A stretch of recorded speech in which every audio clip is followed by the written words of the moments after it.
and we're very proud of our program. Feel like it carries on the tradition of Chief Justice Richardson's vision of access for Hawaii. So again, thank you all for coming, and please help yourself to several helpings of food. Tonight's panel is on the subject of the Public Land Development Corporation, and more generally, the ideas of property rights and the property law regime in Hawaii. Again, this is part of the program for the evening division. So since the evening division students are taking a required property law class from Professor Saxer, this dovetails very nicely with our curriculum. So we are not necessarily digging down on the more controversial nature necessarily of the PLDC, but exploring it as an issue of property rights and the political perspective in Hawaii. So first of all, I want to introduce our moderator, Professor Shelley Saxer, who's visiting UH from Pepperdine Law School, where she teaches real property. And I was just noticing some of the articles and some of the areas you've written on, which really made me recognize how important property law can be for individual and community rights. So some of the articles that she's published have dealt with liquor store overconcentration in urban areas, the use of religious institutions for homeless shelters, conflict between local government units over commercial land use decisions that impact surrounding communities, eminent domain, the Religious Land Use and Institutionalized Persons Act, which some legal practice students may recognize, sex offender property disclosures. So a number of areas in which the rights of the community intersect with the way we enforce our property law. So I think she represents an excellent moderator for this panel. And thank you for agreeing to do this, Professor Saxer. Your Honor. Next, I would like to introduce Marti Townsend, who joins us. She's currently the executive director of the Outdoor Circle. I actually first encountered Marti when she was part of the occupation of Bachman Hall, and I would go over with my kids and tell them every morning, you know, oh, have the freedom fighters been arrested yet? And I said, no, they're still good. They just brought the magazines, and it's Hawaii. But Marti has been involved with a number of environmental and social justice issues since she graduated from Richardson Law School. She was the executive director at program director and staff attorney at Kahea, and we are very happy to have her here tonight. Thank you, Marti. That invited a quick round of applause. We make up for in numbers in the evening division with enthusiasm. So, I'm also happy to welcome Murakami. He is also a Richardson alumni. He practices in real estate, construction, and dispute resolution at Damon, Key, Leon, Kupchak, and Hastert, which I think has kept adding names. There's a spelling test. Yeah, I know. I will not pass. And he's won numerous awards, especially for his work and practice in the areas of military and maritime law. And he's also, I think, recently become a commander in the U.S. Coast Guard, or relatively recently. So the bribes I sent back to D.C. work. So thank you so much, Mark. And finally, we are delighted to have, despite the busy legislative session, Representative Chris Lee has agreed to come and especially share the political legislative perspective on all this. Representative Lee has represented Kailua and Waimanalo in the Hawaii State Legislature since 2008. He is an active community advocate involved with several nonprofit organizations, and he's now chair of the Committee on Education, on Energy and Environmental Protection in the House of Representatives. And I will also mention, Chris, that I was particularly drawn to inviting him to the panel because he's making a real effort to open up the legislative process by posting Facebook updates related to what's happening in different committees. So we really thank all our panelists and representatives. So again, thank you, and I will turn over to our moderator. All right. Well, it's certainly my honor to be here at University of Hawaii and to be here tonight. This is just an amazing, impressive panel that Liam has pulled together, so thank you so much. I hope to learn a lot tonight about the Public Land Development Corporation and also just to keep the timing moving. So each of our guests is going to have from 10 to 12 minutes to just talk to you about their involvement in the PLDC, and then I'd like to give them a little bit of time to talk and ask questions of each other, and my hope is to have at least 15 minutes for audience members to ask questions at the end. So with that in mind, the first thing that I'd like to do is to read just a couple of paragraphs for those of you who are not familiar with what the Public Land Development Corporation is. And I'm just reading this from their website. So I'll read that to you to set the scene, and here it is. The Public Land Development Corporation is a state entity created by the legislature in 2011 to develop state lands and generate revenues for the Department of Land and Natural Resources. Through public-private partnerships, the corporation aims to attract private companies as joint partners in development opportunities. The corporation was formed after the legislature passed Bill 1555, which was signed into law as Act 55 by Governor Neil Abercrombie. The corporation is governed by a 5-member board of directors. 3 state agencies are represented on the board, either by the director or their designee. The 3 agencies include the Department of Business, Economic Development and Tourism, the Department of Budget and Finance, the Department of Land and Natural Resources. And then, so that's 3 of the 5, and then 1 of the members is to be appointed by the Speaker of the House of Representatives, and 1 member is appointed by the President of the Senate.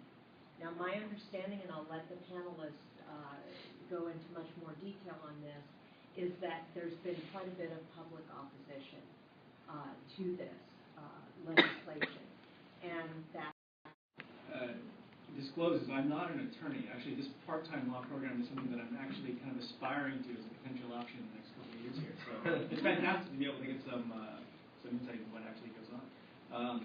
And with that, I guess that should tell you something also about a lot of the folks who actually write our laws and answer a lot of questions about some of the perhaps drafting faux pas that find their way into statute every now and then. We're not all attorneys. But we do have public's interest at heart, and it's the culmination of everything that we do together that gets drafted by other attorneys into law, which ends up, of course, as HRS. This issue really goes back far prior to 2011, and it starts out with a number of things that I'll just get into. For a long time, there's been, particularly following 2007 with the economic downturn, questions about how we sustain our economy. And in particular, the construction sector at that point had taken a pretty significant hit. And one of the things that we had seen in the preceding years were a number of bills trying to boost construction, trying to streamline permitting processes and things like that. And that really led up to the Public Land Development Corporation bill and the debate that surrounded it.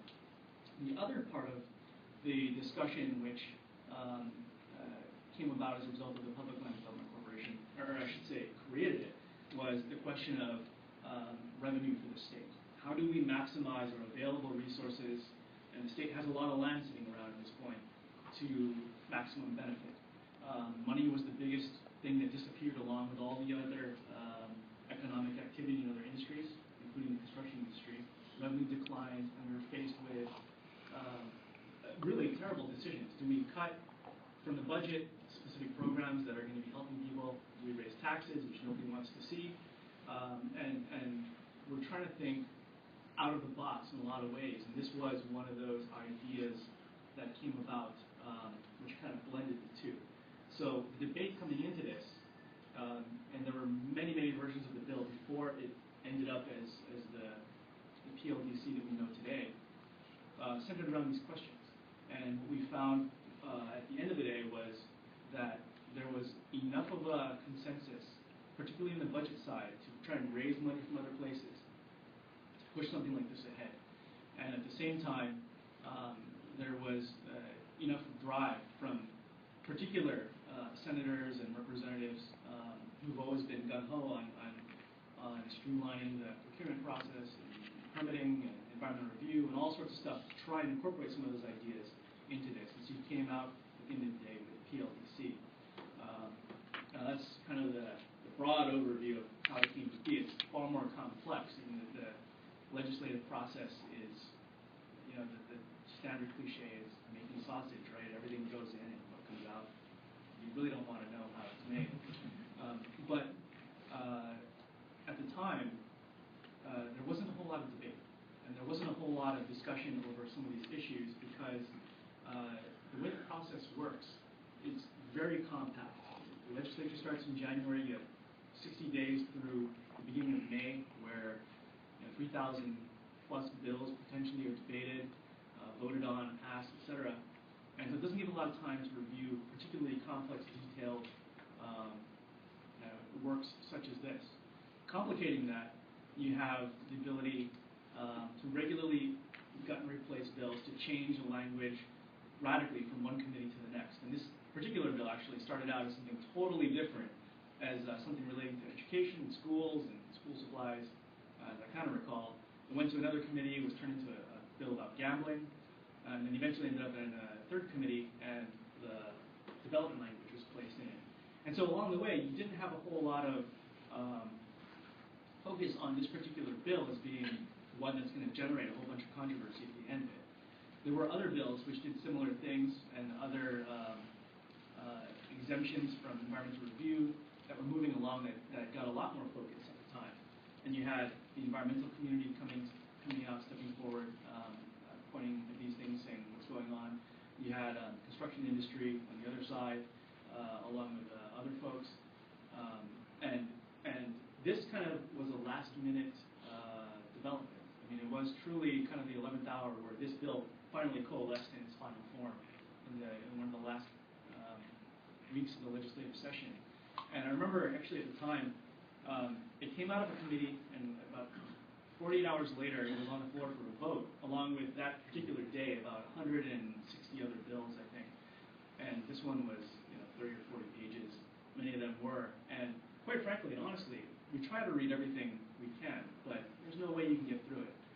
I think it was something like 60,000 pages of material I've had to read, to have gone through everything and all the prior testimony and all that stuff added together, and it's just not going to happen. Let that be a note for all of your reading assignments. You do that now. But that doesn't mean you can't do it. Let me just say that. So anyway, what we tend to do, or common practice, is that you find folks who have an interest in a particular subject matter area, who are credible, who do their due diligence and do the research, and you kind of rely on them to say, hey, this bill over here, take interest in it, it's got some issues, red flags, or it's great, it's fantastic. And you rely on those folks to start pointing things out. And everybody has their particular area they take interest in.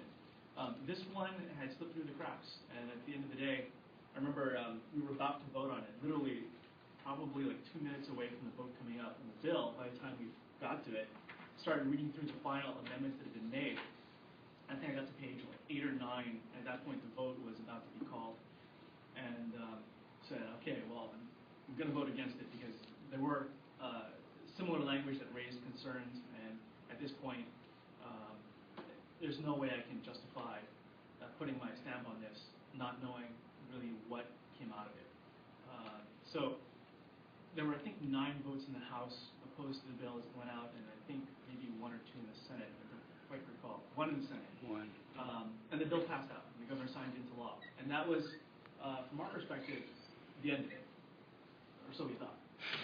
And so what happened, of course, from there on, I think Marti will be able to take over and sounds like from the community's perspective, give an explanation of how it was received thereafter. But that was kind of the very basic 20,000-foot overview as to sort of the issues that framed it and how it kind of came about. There's going to be, I think, a pretty good discussion about this. I don't want to dominate the time. I think pass it on at this point. So at that point, I think Ian Land wrote an article and a bunch of they did what? And thus started the firestorm. So we can all blame Ian Land. Go check his blog if you're interested in politics in Hawaii. And his cat, his blog is very, very interesting. I think it's letter I, Lind, like island, but Lind, .com. Anyway, it's very, very useful blog. And he actually was the one I credit for raising everyone's alarms and alerts about legislation. And it really was exactly as the representative described it, where at the beginning, I think it actually was a boat bill, like for boat harbors, and I was like, well, that's not in my area, so I don't have to worry about that one. And then it goes through committee, and it's like school supplies. I'm like, well, that's not my area, I don't have to look at this bill.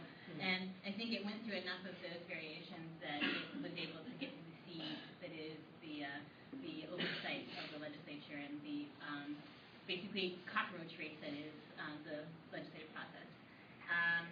And from the public's perspective, from the community, from those of us who have expressed concern about this whole premise, it basically comes down to a philosophy of government.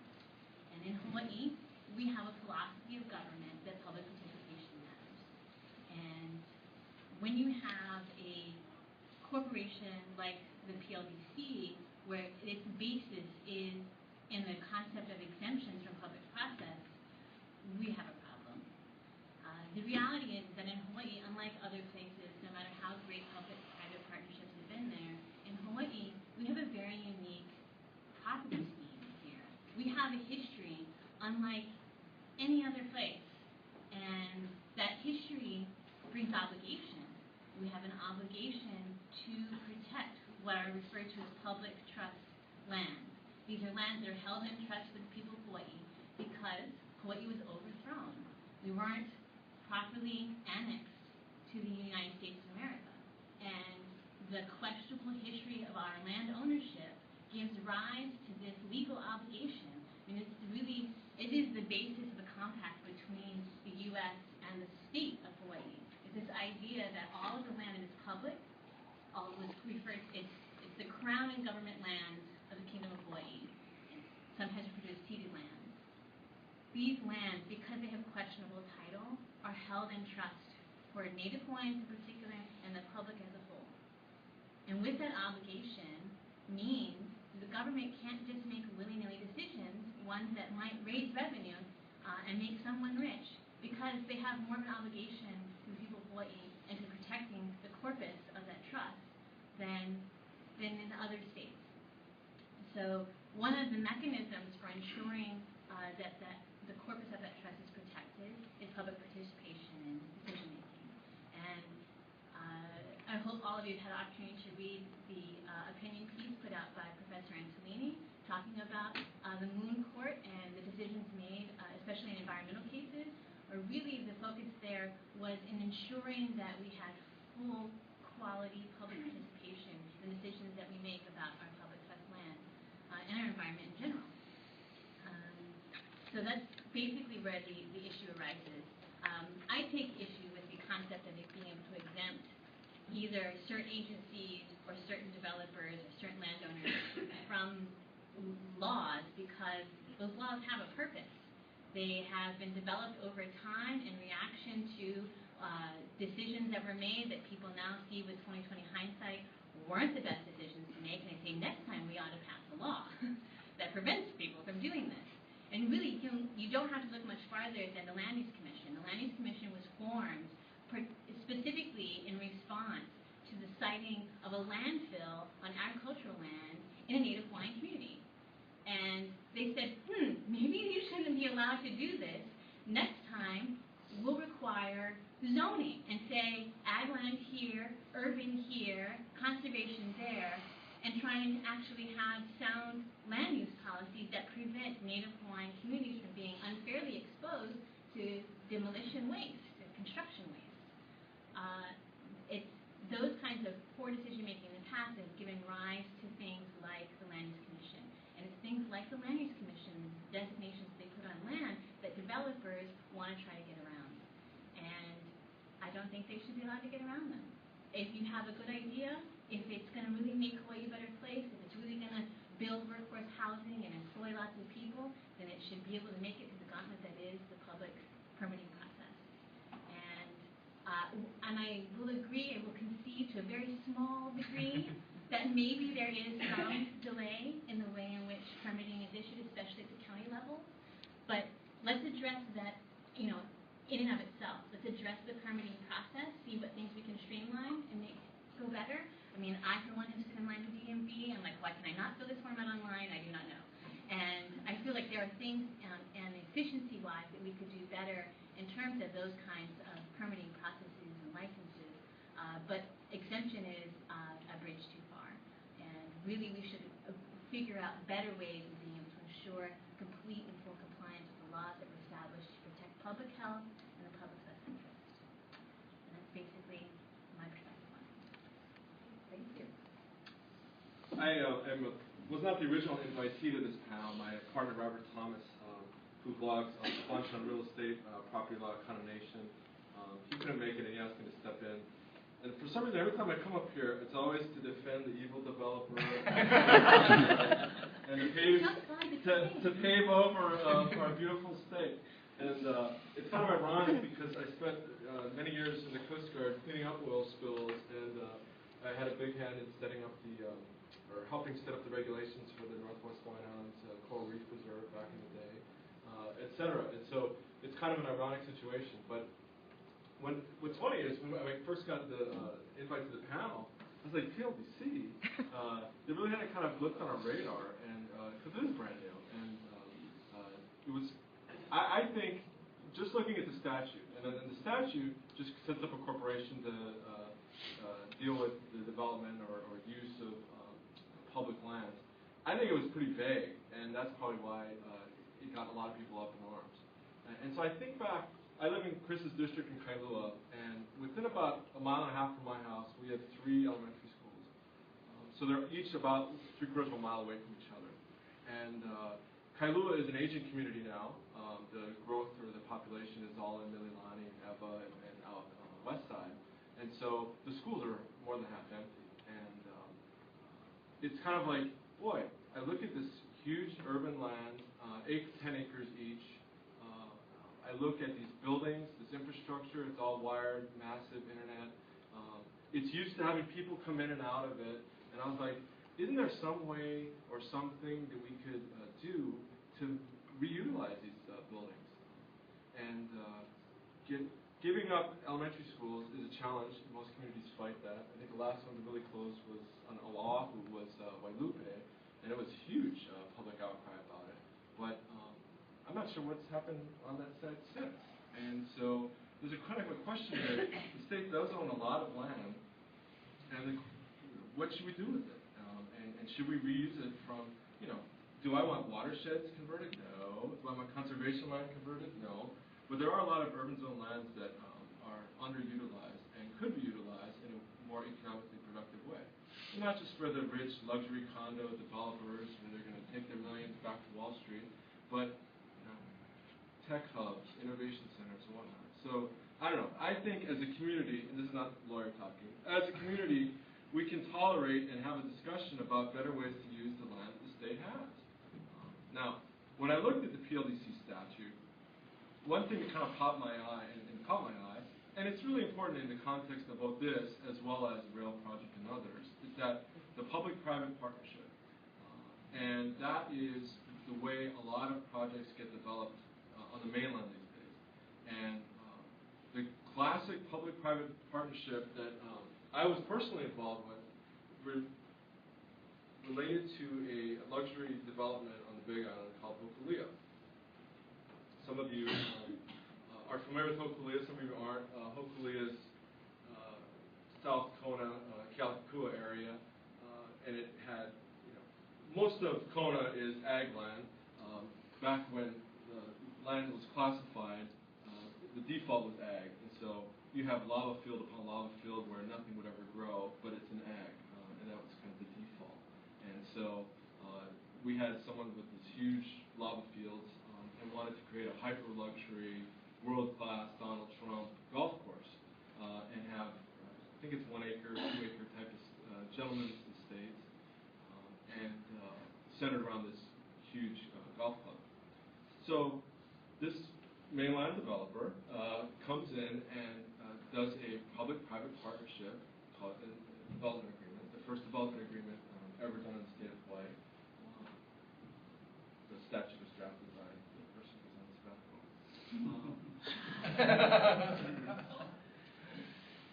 And it required, traffic is bad. They need a lot more roads in the Big Island than they actually have, and there was only one road going through that area, the Mauna Loa Highway, and so before the county was going to let this huge development come in with 100 homes or whatever, they wanted the developer to agree to create a bypass road to alleviate some of the congestion. And so the developer said, okay, I'm willing to do that. Roads are expensive to build. But the problem is that the bypass road extended across other people's land, not just the developers. And so the developer said, well, I'll agree to that in my development agreement. But what happens if I have to build a road on this person's land or that person's land? What if they don't agree to sell it to me? What do I do then? I can't take this to my investors in Japan and on Wall Street unless I have the power to take that land. And so the county said, well, we get a free road. And so they agreed in the development agreement that at the developer's request,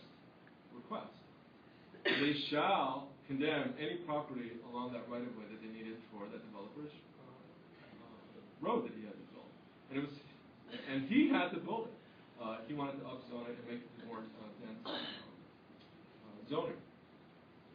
So most people made the deal. Bishop State made a deal. All the other neighboring landowners made the deal. One of my clients, who happened to be in real estate development in his past and owned a large chunk of land, or his wife on the Big Island, says, that's not fair. How should that guy, this mainland developer, get the power to take my land, and the county's going to use their eminent domain power, and that there's something wrong with that. And this happened to be 2000 time frame. So at the county's, they tried to negotiate an acquisition. They couldn't come to terms. So the developer told the county to condemn the land, and they did. In 2000, they passed a condemnation resolution that said, we signed a contract with the developer. We're going to, and we have to obey it. So, here's the metes and bounds, condemn the land. A little bit of litigation, and then in 2005, the United States Supreme Court said that in the Kelo versus City of New London case, which I don't know if you guys have read yet, but said that while economic redevelopment takings are a public use to satisfy the Fifth Amendment of the Constitution, not all condemnations, the public use still has power. It still is an element of our protections, our property protections, and so courts, and you have to kind of read the concurring opinion and dissent to kind of cobble together what the inquiry is, and it's a very ripe area of litigation ever since then. But we argued that it breathed new life into the public use requirement from the Fifth Amendment, and so we challenged the public use of the taking and said, look, there's no public use. You're helping this private developer, and we took that up and we tried it in 2007, and Judge Ibarra agreed with us that in the resolution it says this is pursuant to this contract we have. That's a private use, and that the public use a road, and your colleague disagrees with this aspect of our case. But greatest time ever. Let me just interject here. When you have to do the deposition preparation questions for one of your law professors. Let's do that one. He was an expert for this developer. So, anyway. So we actually we won the first case because Judge Ibarra in Kona said that it was a pretext. The developer had to create the road. The county, there was no independent judgment here. The contract says they shall condemn.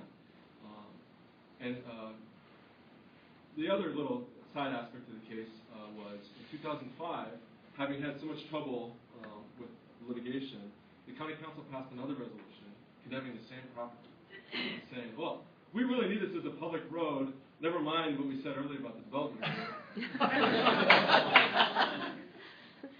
And so we tried that. We tried the cases together. We tried to get it kicked on a couple different civil procedure type grounds. And Judge Ibarra agreed that there was a valid public use, and it was for a public road eventually.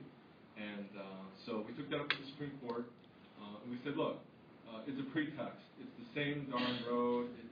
Here's all the same facts. The county council can't just paper it by putting different words on the resolution as in the earlier one. And the Supreme Court, in a 3-2 decision, agreed and said that we had the ability to do discovery and inquire, and the judge had to find facts about what was really going on behind this condemnation. And so we went back to Judge Ibarra. It's always awkward, you know, win and appeal, and you got to go back to the same judge. So, of course, he didn't change his mind, and he said, no, it is a valid public use. There's all these traffic studies. They had horrible traffic in Kona. And we went back to the Hawaii Supreme Court, and 5-0 we lost. So, anyway, long story short, I view public-private partnerships as being something we have to be careful of, because while it is a way that cash-poor governments can accomplish their public needs and aims, public transportation projects, the cable to Molokai to bring electricity here, whatever, affordable housing, private property rights for the neighboring folks. I was talking about the elementary school example earlier. Let's say that there's they need to have they do a public-private partnership on Ke'elepulu Elementary. Go with it. The parking lot's too small, and they might need to have a different access road. And so it's all houses nearby. So why don't we condemn one of the houses so we have a good fire truck access or another access? What's your address? I'm in Santa Blanca. So how would you feel that, you know, the state made a deal with, you know, Forest City or some other place to do some kind of a commercial tech park, and the county's going to require them, or the state's going to require them, or just traffic needs are going to require them to have another driveway, and now your house is in the way, and they get to decide that, and they make their millions, and you've lived there for your whole life, and your grandparents lived there. So, that being said, you know, the land is for the living, and we have tough economic times. You look at the median house price, and you look at the median starting salary for attorneys, much less teachers or firemen. You know, okay, maybe you can afford to live. Are your children going to be able to afford to live here? And those are the tough, vexing issues which I'm glad we have such good representatives like Chris Lee to kind of deal with. Because I do think we're going to need to look at this issue. I do think that we're going to need to find a way to make sure that the land the state does have is used to its fullest potential. And the land that is sensitive and needs to be protected is. So there are other examples of the government. The government owns a lot of land. And query whether or not, in my example, the Department of Education is the best people to be developing or making real estate development decisions. I suggest they're probably not. Their job is to educate the kids. And so, you know, conceptually, is there an issue with creating a corporation, putting real estate developer folks in there, and seeing, you know, if there's a way that land can be better used? You know, I think conceptually we have to agree that that's sound. Now, again, I think some of the things that Marti brought up are problematic. I don't think they're insurmountable. I do think that real estate development and permit delays and the Land Use Commission and zoning process does attribute to the higher cost of housing. And we have to address that somehow. I think housing in Hawaii are too expensive. And it impacts everything. It impacts your children, it impacts my rates that I charge to my clients. You know, we have a floor of the building in downtown Honolulu, and our rent is $50,000 a month. That's a lot of money. And doctors, the reason why doctors have a tough time in Hawaii, you know, I don't think it has anything to do with medical malpractice or tort reform. I think it's to do with the highest rents in the country. Anyway, I waxed a little into the policy. I'm sorry. That's all right. Some of the things that I'm hearing, and I'd like to then open it up to the panel to respond to each other, respond to my observation, is that I'm hearing you say there was a lot of vagueness in this statute. At least that was your observation. And it seems as though and I have not looked at the statute, but from what I understand, there are certain bypasses of regular process that are allowed to occur. You're exempted from all land use requirements. From all land All use. zoning requirements. But that's not, the HHL is too. They're exempt from county building codes. And, some of the government isn't going to build a non-building code compliant building. Government buildings are used as sanctuaries in disasters. And so, nobody's going to insure a non-building code compliant building. So, some of it, while I agree it's a red flag, if you're talking about my example of schools, this is already urban land. And so, if it's close to the water, you get closer to management, still, I think still would apply. But I think there's a concern that the more roadblocks you put in to the development process, the slower it's going to be, and Wall Street's not going to fund it. Well, and the other observation that I would make is that it seems as though there might be a lack of trust going on here that is probably fueled from some history. And so how do you respond? How do you get past that when you've got this idea of reusing property or making better use and trying to get a group who is experienced in real estate, in land development, to make decisions and involve community as well? What's the best way, as Representative Lee has to go back and try to draft something in response? Good luck. So I'll leave those questions open. There is certainly a history, I think, particularly surrounding projects that have popped up over the years that have gone horribly awry, or processes that have ended up with litigation endlessly. And I think the one thing that's probably true, and correct me if you guys feel differently, I think over the years that's been consistent is that communities particularly rise up in protest when they feel like they've been cut out of the process. I think that's true whether it's a super ferry, whether it's whatever the issue has been. And this is one of those that particularly kind of encapsulated a lot of those different concerns into one focused bill, or one law, I should say. And Mark raised some good points. I think no one's going to say that all is well, there's no opportunity for streamlining processes and utilizing land better. Everybody generally agrees. It's how we get there that's the question. And there's just a couple of policy things I wanted to bring up briefly, which kind of play into a lot of this and kind of wrap up by answering the question that was posed earlier. But ultimately, and Marty touched on this, is from a policy perspective, how do we use our land? Prior to this, there were a number of debates over the sale of public lands, state land, land which here is held in public trust for the benefit of the blind, etc.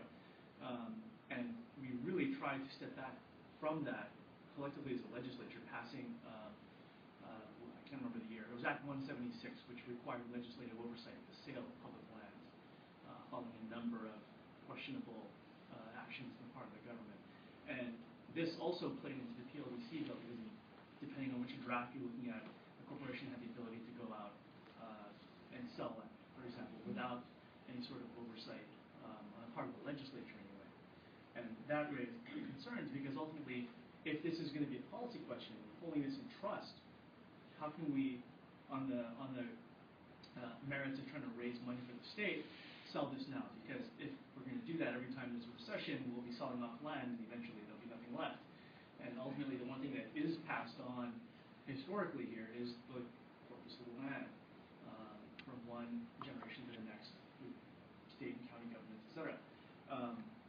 The permitting issues that have been brought up, I think, are definitely legit. There was a task force, there were a number of task forces, which were brought up over the years. And in going into the recession, there were all these legitimately awesome ideas for how to actually push projects further along, faster, while maintaining some form of oversight, while maintaining building codes, and making sure everybody's doing things by the book. And actually, almost none of these things passed into law prior to this bill. Like, almost none of them. And so the question that's raised is, well, okay, so why? Why this particular mechanism? Why this way?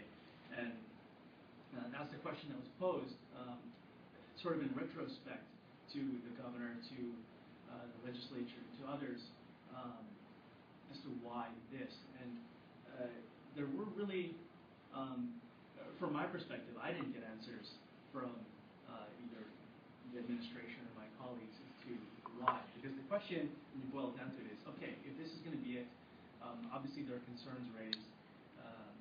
Why not address those concerns and put it in statute in the bill? Why not? And this was in the context of coming back the following year for kind of a fix-it bill to address a lot of this. And there was just absolute, and again, this is my own opinion, my own experience here, but absolute hesitation, puts it lightly, to doing anything like that. And that further raised the question in the back of my head, okay, so why? You know, I mean, if people are concerned about schools and the opportunities that there are for redeveloping school properties to the benefit of schools in the state, for example, fine, let's write that into the bill and limit the focus of the bill, the scope, to these particular projects or properties. Why do we encompass all this other land in the state? I mean, what's the reason there? And finally, it really gets to, so what are the real reasons? And this is purely a political thing on the policy side, and you know, it's just me saying this based on my experiences, and I can't point to any sort of legislative history that's officially on record. But ultimately, I mean, these were the concerns that were raised by the folks lobbying for the bill at the time as justification for passing it. And it was definitely liability on the part of contractors who have done projects in the past. They do them shoddily, they get sued, or they go back in and fix it, and things like that. And different versions of the bill would limit that liability. There was definitely concern that the Marti Townsends of the world would sue to stop particular projects on environmental grounds. And there was a real reason, and sort of people over and over again, like, you know what, that shouldn't be a justification to stop the project. We shouldn't let it go to the courts to have that happen. And that was one of the things that was continually repeated. The community meetings and input was definitely something that there was a lot of concern over, because anytime, and this was again on the heels of the super ferry, which was ultimately sunk by the same kind of public outcry, which actually, then it was sunk by its own forces. Yes, They couldn't make money. let me say, it was brought up. They got to give you failing. So it wasn't the law that sunk them. It was the fact that they couldn't get enough people to ride the vomit comet with them. Yes. Passed the fix-it law for the super variant on the heels of public support and opinion, which said, you know, what's going on. So anyway, and the last thing, so setting aside community meetings, getting a couple exemptions from some of those where you could get clear controversy coming up, which could stall the project potentially and politically. And then the last thing was talking about specific projects, which were identified, saying, okay, we want to build these projects, so how can we tailor the bill for these? And there were definitely a handful of which, you know, it's not public and it's not on record, but these are some of the drivers. These are the reasons why the bill was left in a way so broad. And that's why you had so much concern brought up. So anyway, I just wanted to give that background. From my perspective on the policy side is to answer just maybe a little bit of the question that was raised earlier.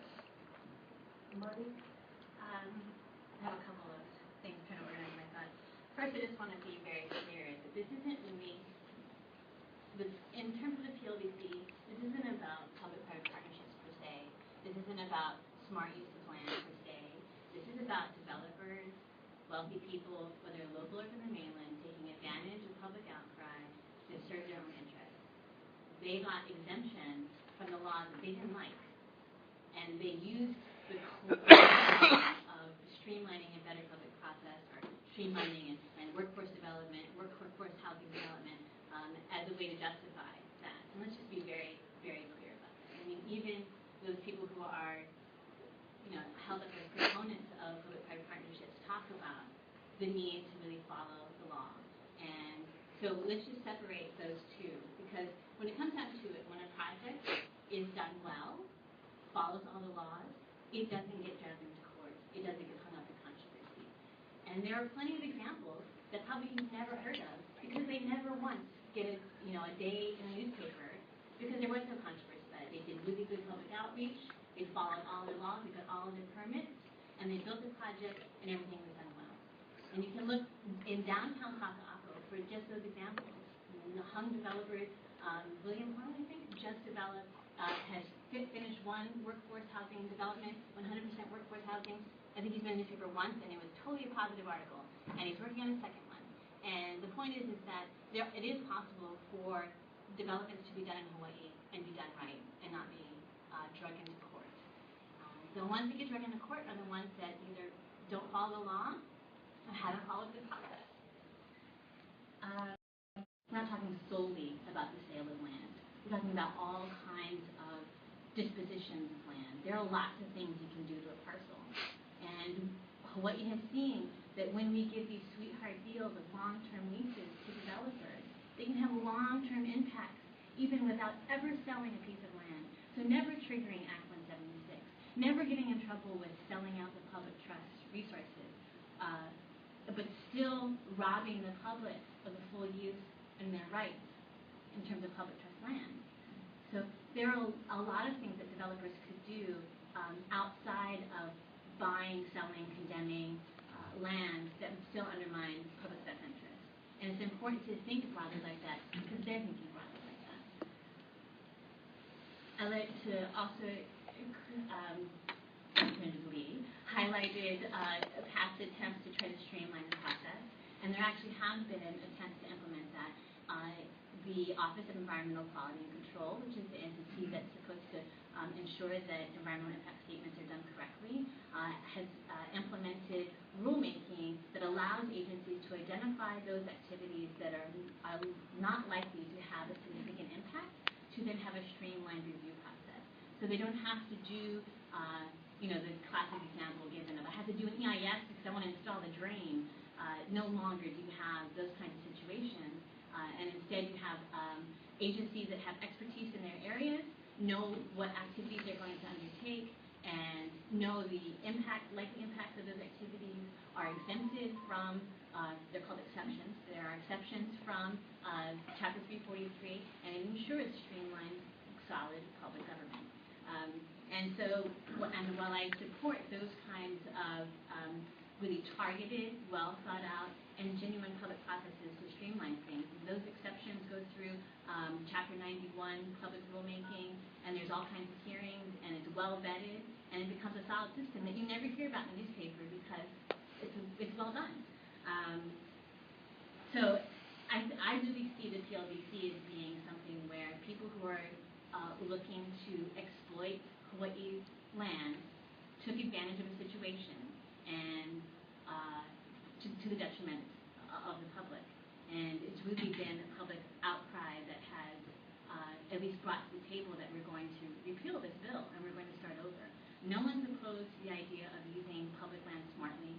No one's opposed to the idea of evolving with the times, letting elementary schools be used to their fullest extent possible. What we are opposed to are private developers taking advantage of Hawaii, leaving us poorer, sicker, and less well off than we were before they got here. And these kinds of laws that, for one, ensure that they follow the law, and then two, ensure that there's genuine public process, are the two mechanisms for ensuring that. I mean, Professor Saxer asked, how do we get over the trust issue? And my immediate answer was, make them get a permit.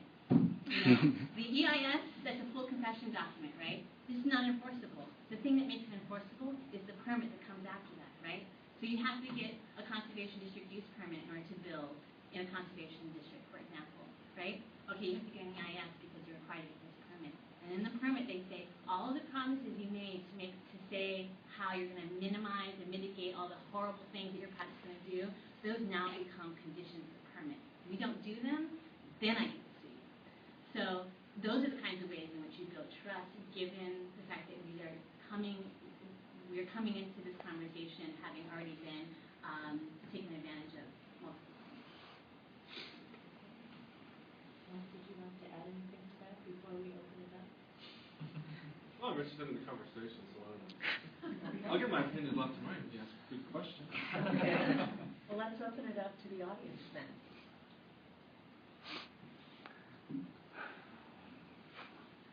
Where's the PLDC now? We hear that it's, that repeal bills have been passed in both the House and the Senate, am I right? Yeah, I'll look it up. sure. So the House has passed a bill over to the Senate. We're about halfway through the 11:33. The House bills are going to the Senate, the Senate bills are going to the House. So the House bill passed to the Senate. The Senate also passed a bill which substantially repeals Act 55.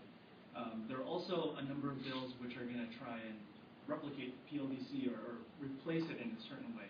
From very limited in scope, focusing on things like just schools, for example. There's a bill, 21st Century Schools bill, which is the governor's bill. It takes 5, in its current form right now, it takes 5 school projects and does essentially what the PLDC is going to do, but for those purposes, I mean for those schools only and for the purpose of benefiting education. And with no exemptions. Yes, and it's very, I think, as a result of the PLDC discussion, very limited in scope and nature. There are other broader bills which try to, in a way, replicate the PLDC. There's a bill called the Public-Private Partnership Authority, which is moving through the Senate right now. It doesn't have the same sort of exemptions that the PLDC did, but it has the same sort of purpose and intent. And there are even broader bills which create, for example, urban development planning commissions, for example, which every 5 years come up with planning which supersedes all state and county zoning laws, and et cetera. So there's all that stuff in the mix right now. The question is, what's going to come out at the end of the day? And we don't have that answer yet. We'll know in about a month and a half. I have a question though. When you're talking about the exemptions, what laws specifically? That's the great thing. It's like a laundry list that we, I get zoning, Yeah. okay, but what are the other? It's land use designation, county, zoning. Those are the 2 big ones that I was concerned about. There's also building codes. Back me up, recommendedly. What else in that list Yeah. is long? I only focus on the ones that are in my. Well, what's the concern is conservation land or? Sure. Or ag land. So once the bill was passed, there was one particular project identified, which was, it fell into our district, actually, Olomana Golf Course on the windward side, which is state land leased out, and that was identified as one of the first projects that could potentially go. With the exemption from county zoning, just zoning in general, and on the county side, other things, you could build pretty much anything you wanted there, from whatever, a hotel to a casino to a dump potentially. I mean, barring federal EPA requirements and other things. But essentially, it opens it up, and it does so while at the same time limiting the public input into the process, because at many of those stages of permitting or zoning or whatever, if you're changing land designation, for example, you're going to have a public hearing. And so a lot of the stuff is cut out. And so that's some of the concerns, that you're going to have a change ultimately in the use of that land without adequate public participation. Is it ag now? That particular property? I don't recall. I don't recall. I think The- okay. Well, see, we hear a lot of consternation these days about our old Hawaii changing into something new, and we don't like it. It scares us. And I grew up here. My father grew up here. My grandfather grew up here, and nobody likes to see change. But when you kind of unpack and recognize that what is declared ag land in all the maps isn't necessarily agricultural land. If you go to anyone know Kailua, but on the Mauka side, right underneath Olomana, there's a pretty luxurious, nice subdivision called Norfolk, and so there's a huge 10,000 square foot houses up in there. You can see it from the Kalani on the highway. That's ag land, and it's too mountainous for anything to ever grow. But again, like I said, back in the days when they classified all land, the sugar plantations were everywhere, and they wanted everything in ag so they get better property tax treatment, and they can make sugar grow with a labor force in a lot of different places. And so we have way more ag land, and we know what to do with that we would need. And so I think before we, I don't say blindly, but before we always say you're changing classification from ag to urban, we need to kind of unpack and say, was that land ever going to be used for ag? Is there any viable purpose for it? I have a client who's a very large landowner in a local company on Maui, and they got more ag land than they have to do it. It's funny because when you go to Neighbor Island, when they hear all the talk about Coal Ridge and what's the other one, Honolulu, they're like, you know, it's food security. We need to have our own food security. And he's like, look, you guys want to start a farm? I'll give you 5 acres. I'll give you 100 acres. I'll give you 1,000 acres. I'll give you 6 months free rent. And so, if it's the conversation about the need for food security, the need to make sure our farmers are okay, that's great. Let's have the conversation. Let's have it a lot. We import too much food. If it's just to stop development, because we don't like development, that's a different inquiry, and I think there's different issues at stake there. I think if you're concerned about whether land is designated ag for agricultural use is actually agricultural land, then that's something that we should take on squarely, as opposed to just allowing broad exemptions from land use designations. Let's form a task force, and let's do some research and figure out what land is actually zoned, designated for ag use that's actually potentially for ag use. But I don't think that we should fall victim to the false logical conclusion that because some land might be even designated as ag, that therefore all ag land is open for redesignation. We do have a lot of land that's open and available, and the reality is that once we cover it over concrete, we will never get it back. And so we need to make those decisions very, very cautiously. But there are other governmental entities and governmental lands that don't have to, Hawaiian homelands don't have to comply with zoning. But they're also defined class of land. And maybe that's the problem. Maybe that's the problem, is they need to define it. Well, the problem is that unpacking what category of lands the state has is a very political, delicate thing, because we have ceded lands, and they both talked about the ceded lands trust, and there are a lot of statutory and constitutional, Section 5, I think, of the Admission Act, which are the enumerated uses on which the state can use land. They define and protection of them as one. Education and the general population economic is other. And so I think that just getting a catalog of what land the state owns and what its historical title is a political minefield. And so it's one of these, let's just come up with a list of lands before you do that. It tends to be an insurmountable task that will never get solved. Let me throw this back to the audience, sir. Yeah, can I ask a question? Yeah. Well, my understanding is that the amount of land covered under the DLNR or PLDC is about 2 million acres.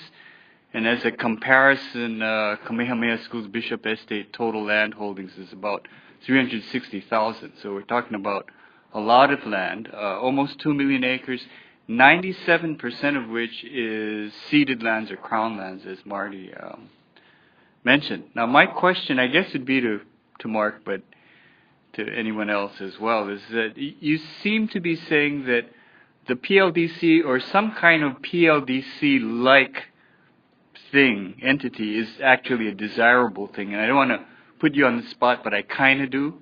And if that's the case, tell us why you think that is a good thing. To be frank, I've learned a lot more. I didn't read the statute until last week when I got the invite. I think that from a governance, and I've spent a lot of time as a government attorney, and you have a little bit, being in government, you have different objectives and needs than creating private practice taking care of one person. From the government's perspective, if I was to look at our state government, and I would try to find out who are the best people, who are the best bureaucrats to walk through a process to see redevelopment of state-owned lands. I don't look at the existing departments and see that core knowledge that I think you need to have. The planner types who can go into the community and work through the process and identify what the infrastructure needs are and what the community needs are and community desires are. And so the concern I have is that I think it makes sense conceptually to create a governmental entity that does have, you can put the people in who have that expertise and specialty and not rely on this individual department. When you listed off some of those land holdings, sure, the state owns this land. I don't think they're going to redevelop the University of Hawaii or the Honolulu National Airport or the state capitol building. And so I think that it falls back to this vague problem that I think that because nobody knew what they were dealing with, the statute's so broad and could apply in so different ways, even if it wasn't what it was intended, whatever that was. So I think if King Mark were going to design a government, yeah, sure, let's put all the land use planners and make sure we're doing it right. Those are not without controversy. California had redevelopment authorities up and down the coast, and I'm a Coast Guard guy, but up and down the West Coast, and there was a lot of abuse, and there was a lot of patronage, and it got so bad that they did away with them last year after 25 years, and it was billions of dollars that these people had in these redevelopment authorities, and did away with them in one fell swoop. And it was some Supreme Court case, and the legislature or the California Assembly defunded them, and it was about being gone. And so huge problems. There's huge exposure to a lot of patronage and political games, but yeah, conceptually, I fall back on. I don't want to have the one big project. Like we always seem to love the one big project. The governor announces. I should announce this recording it, but we have to build the biggest tower in Kaka'ako for all this affordable housing. I don't know why we can't have 100 small projects, and that's the classic Hawaii thing, and we saw that on the Big Island with my Hokulea case. There was only one developer who was going to save all the traffic on the Big Island, and let's foster that. No, I was going to say that's exactly the question. You talk about vagueness and intent. Of course, I think even the most cynical among us don't think the PLDC was created to develop, our beach parks and all kinds of, top of Mauna Kea, for example, was raised in one hearing. Things like that. That's clearly, way out of bounds. But what's to say that, and this governor and the folks involved in PLDC, pledged this is absolutely not our intent. We have no intention of moving to anything like that that's even controversial, which is fine. The question then comes back to, okay, so let's put that control back in the statute again so that no matter what, you can't. And if the governor changes, which is going to in 4 or 8 years, the next guy is not going to be someone who's going to try and take advantage of that. And so that was really roped back into it. And just getting back into, how do we, yes, there's legitimate purpose here. Still to this day, the legislature's probably going to push something out to try and tackle some of these issues. But at the end, the question needs to be asked separately. And the question of ag land, how do we preserve that? That is a question unto itself that needs to be addressed. The question of how do we streamline permitting and make development easier, more applicable, that's a separate question. In fact, Mark mentioned a really great idea. One of the recommendations from prior years was create essentially an ombudsman or an office to really walk developers through the process and handhold and be able to make sure that there's a connection there. It's not, permit's not just lost in the abyss. In fact, one of the things, the premise for a lot of this is resting on the fact that there are these gaps in the process where projects will get proposed and you'll have your environmental reviews going, and then something happens. Nobody really knows what, and then 5 years later, you're out of money and there's all kinds of problems. You actually look at the number of projects, and we've gone through dozens and dozens of, over the last 5-6 years of public and public-private partnership projects. And you break down the timelines from when the application for whatever permit X was submitted, the expected time frame versus the actual time frame, the review process period, the public comment. What you find is that actually a lot of it is held up by government itself, not because the review process is taking too long, but because somebody just put it in a drawer and that's the end of it. So the question is the solution from a policy perspective going to be, okay, we'll just go around that office completely in that review period, or do we actually try and fix this and say, okay, so why did this review take 5 years? You're supposed to have it done in 90 days. All you had to do was literally sign off on the bottom and you didn't. What's the problem? So anyway, it gets into a lot of stuff like that. Let me just ask one quick question, because what I'm hearing with the designation of various land holdings, how does the state do this? Do you do this on a county level? To do a general plan in California, we have our municipalities are required to do a general plan, and those have to be updated, and it generally involves community coming together and looking at it to update, to say this shouldn't be that way. Well, when the Land Use Commission was established, they had 3 buckets, and between the late 60s and the early 1970s, they put all the land in one of those buckets. And if you owned one of those pieces of land, and you look at what bucket you're in, you're like, I don't want to be in this bucket, I want to be in that bucket. You went to Land Use Commission and you petitioned to have your land redesignated.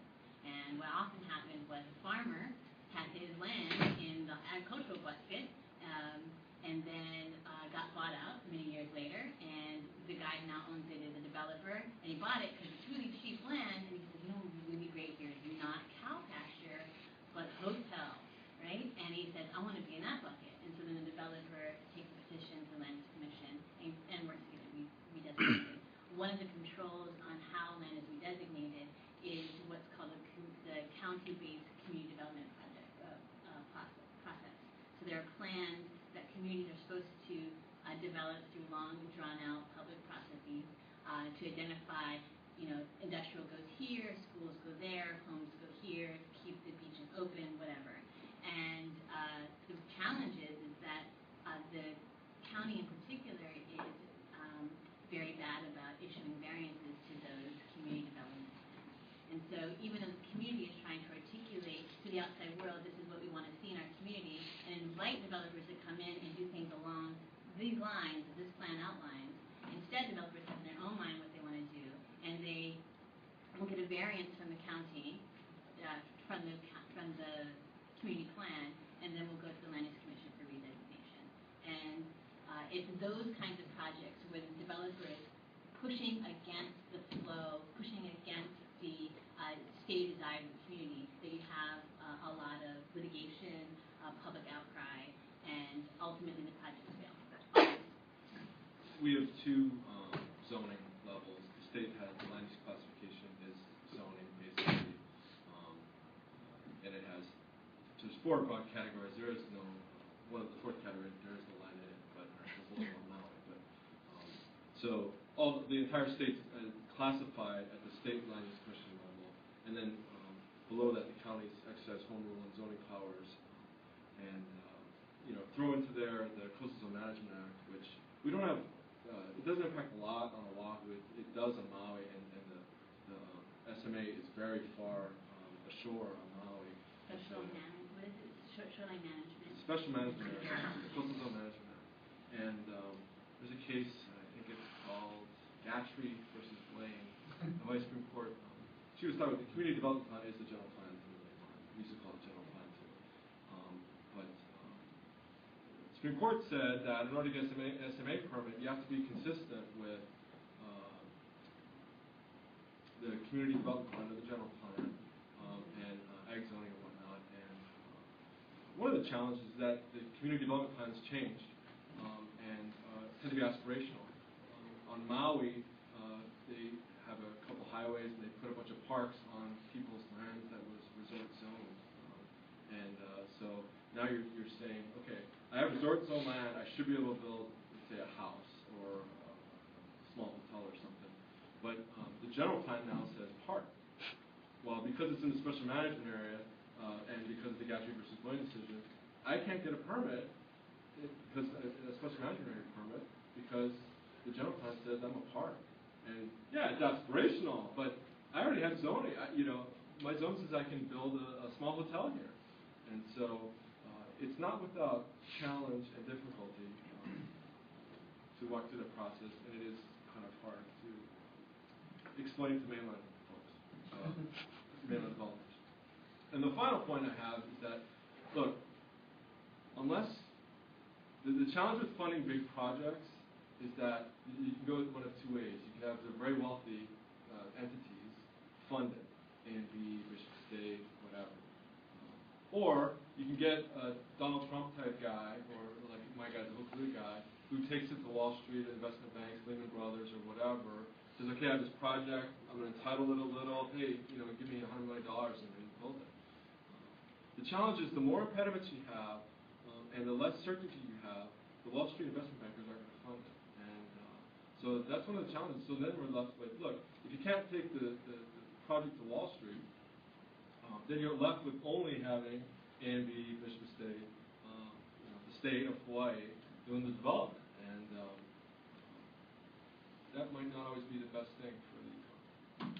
So I actually agree that businesses tend towards certainty, and the rules make certainty. And if you stop at issuing exemptions at the county level, right, stop issuing variances, right, so one developer comes in, right, does a deal, gets a variance from the county, and builds a tall building. The next developer comes in and says, he has a tall building, and right next door I should be able to build a tall building too, but he doesn't know the right guy, and doesn't know how to make the right deal, and so he doesn't get to build one, right? Okay, that kind of uncertainty is not the public's fault, okay? We advocated for and got passed public laws at the state level, at the county level, that we agree with, everyone was copacetic with, the bills got signed, they became laws. And then you have government officials coming in and issuing exemptions left and right, saying, oh, no, you don't actually have to do it that way. And that's what creates the uncertainty. If developers knew exactly what they were required to do and just did it, they could build whenever they want, wherever the law allowed. But it's because they keep pushing these things against what the community is actually asking for that you get into these situations. So let me take one more quick question, and then we need to wrap it down. Actually, I have a few, so let's... I was just wondering, didn't we also agree with the laws that empower those government agencies to make those variants? Didn't we go through the process of getting the agreements, getting the bills signed, getting everything passed, in order to create those agencies or offices that open up the option of flexibility? Yes, so I'll give you a classic example. So you guys may be familiar with Kyoya, who wants to build a hotel in Waikiki right on the shoreline. Like literally, the waves are lapping at their door, and they have to get a permit. And the county says, okay, you cannot build in this special design district in these ways because we want to protect Waikiki and the shoreline. But we will issue in a variance if you meet these three requirements. And the three requirements basically come down to whether you have been robbed of all use of your land because of this permitting process. And what happened in the Kyoya example was, even though they have a hotel there now and they're making money off the property, the county issued an exemption, a variance, saying that you have been robbed of all economic use of your land, therefore you get this variance and you can build this gigantic surfboard-shaped hotel right on the shore. And that's an example of the variances that the public agreed to being misused by government and creating uncertainty in the system that then leads to sort of public outcry and litigation that holds everything up. I would say that, just very briefly, an issue with the PLDC, of course, is that you're creating exemptions from that whole process to begin with, the county, and to a certain extent the state level. And so you don't have a process which folks at any point had theoretically agreed with, except through their elected officials at the end of the day, that's a separate debate, but... Okay, let me look at another question. I'm going to just take two more questions. Yes. I just want to gain a better understanding of how it really works. And I'm for 9 years a Pepperdine resident, and when I first moved to Pepperdine, I moved to Cove. And one of the very first places I went to when I moved to Cove was Co-op. And so I have an emotional attachment to that place. And you said that the PLDC isn't going to, we're going to develop parks, right? But to Cove residents, co-lives,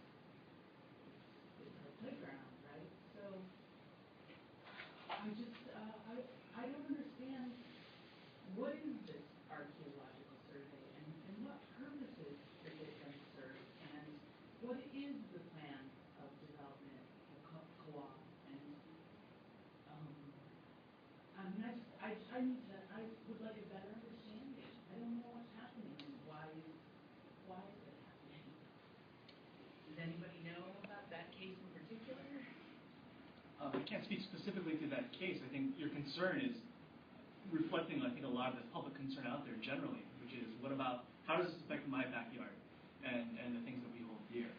I can't speak specifically to the archaeological survey. It's 6E, I think, or something like that. That's very. Yeah. Yeah, I don't recall actually. There were 4 or 5 bills that create exemptions from that process on the grounds that there's a federal, less stringent federal process that theoretically duplicates that. I can't remember from the PLDC off the top of my head. That was one of those that ultimately. No, I think it was because I can't remember the Attorney General was issued a sort of a explanation, and so the PLDC would have to do an EIS, but Defense would have to get any permitting. I can't remember the CC's on that. So unfortunately, I'm not familiar with the situation of it, but what you're feeling is, I think, what everyone all around the table is feeling. Businesses are feeling like, what's going on, and local residents are feeling like the same sort of what's going on? You can do what? And I think I actually am not as trusting as Representative Leanne thinks that they sure will develop parks if they could. Yeah. Those are the best places to build for making money. Our gatekeeper, who's been there for years, Uncle Abel, his home destroyed, and him kicked off the land. And I mean, if it's an archaeological survey, what purpose is kicking him off the land and tearing his home down? And like, what purpose does that serve? Driving in gigantic trucks? If it's about protecting the land, if it's about certainly driving trucks the size of those trucks that are down those rocky roads, that's not been done before. Like, it's hard to understand how this is going to benefit a community that wasn't asking for it, doesn't need it. Aren't you desperate for jobs? Are you desperate for workforce housing? Aren't you desperate? Let's go to one last question, and then certainly I think people will be around to talk about this after. Yes, sir. Yeah, Representative Lee, I worked in the legislature in the mid-90s for 3 sessions, so I witnessed personally the sausage being made. My condolences. I've also been a union construction worker, though not here because I didn't agree with a lot of the development. So I understand that angle myself. And I've been trying to visualize, and you folks have addressed it a little bit, about what type of projects are being proposed and what they're trying to circumvent. But the thing that bothers me a little bit, Mr. Murakami, is when you said, are we just about preserving ag lands, or are we just anti-development?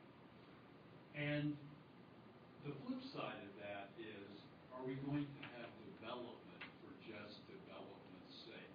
I mean, this is a conversation that's been going on for 4 decades that I've been here in this state about what is the nature of development in the state, what kind of Hawaii do we want, are we intent on making Hawaii, LA in the Pacific, or Hong Kong in the Pacific, or are we going to try to preserve what we had originally before this inexorable tide, began 5 decades ago?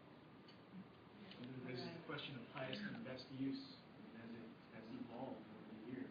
Well, I don't think that should be the standard, should it? Because then we pave over from sea to shining sea. My house used to be, a very sacred wetland that was used in China Lake, and Michigan State filled it in the 50s. Please don't use that as an example of how Hawaii should be, though. But again, do we want our children to have homes? Do you live in a house? No. That house was demilitarized, and then our kids can stay home. Then there's less subsidized housing for people coming into Hawaii.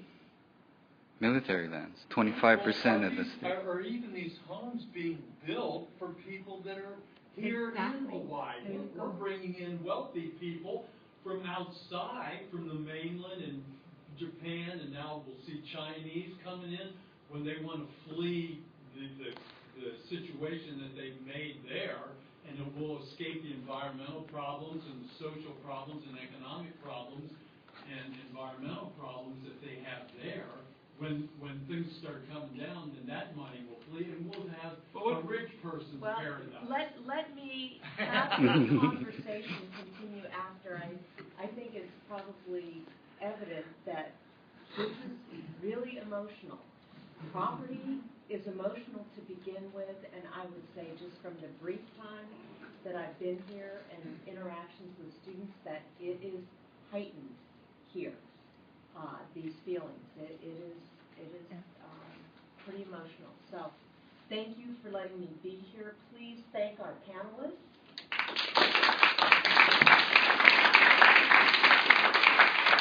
And please get out there and talk if you wish. All right? Thank you. Thank you very much. Signing off from.